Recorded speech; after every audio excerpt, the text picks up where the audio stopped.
দেখো বন্ধুরা, আমি বাঁধাকপির ভেতরের এই অংশগুলো নিয়ে নিয়েছি। এগুলো দিয়ে আজকে একটা ডালনা করব। তো এগুলোকে আগে একটু ভাপ দিয়ে নেই।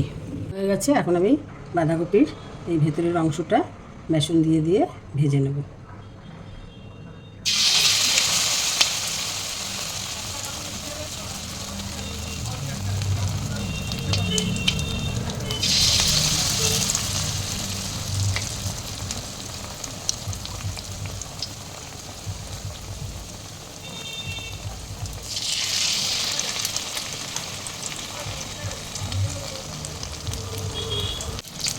এরকম করে লাল লাল করে আমি সবগুলো ভেজে নেব।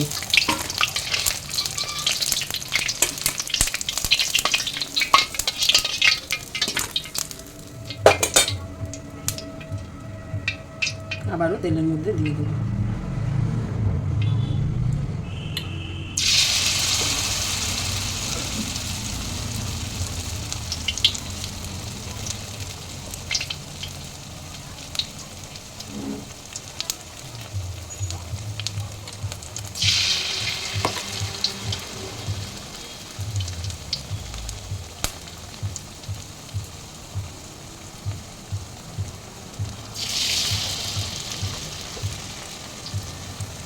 এই তেলের মধ্যেই আমি শুকনো লঙ্কা, তেজপাতা আর জিরে ফোড়নে দিয়ে দিলাম।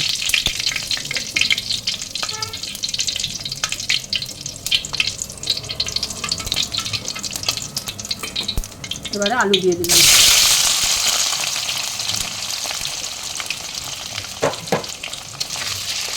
আলুটা একটু তেলের মধ্যে ফ্রাই করে নেব। তো আমার হালকা ফ্রাই করা হয়ে গেছে। এখন মশলাটা দিয়ে দেবো। আমি সমস্ত মশলা একসাথে করে নিয়েছিলাম। এখানে আদা, কাঁচা লঙ্কা, টমেটো, জিরে, ধনে সব একসাথে আমি পেস্ট করে নিয়েছিলাম। লবণও দিয়ে দিয়েছিলাম। এবার মশলাটা ভালো করে কষিয়ে নেব। মশলাটা কষানো হয়ে গেছে। মশলা থেকে তেল ছেড়ে দিয়েছে। এবার আমি জল দিয়ে দেবো।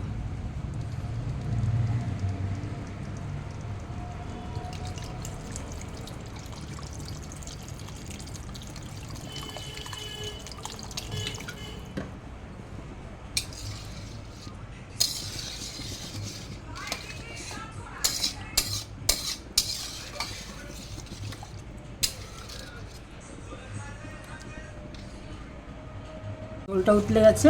এখন বাঁধাকপির ভেতরের অংশটা যে ভেজে রেখেছিলাম ওটা দিয়ে দেবো।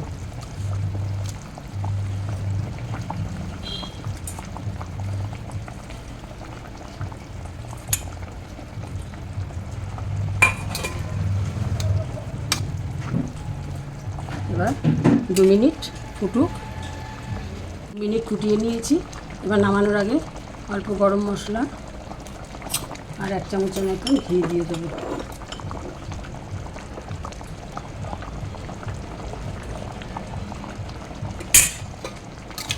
ব্যাস রেডি হয়ে গেল আমার বাঁধাকপির ভেতরের অংশের ডালনা।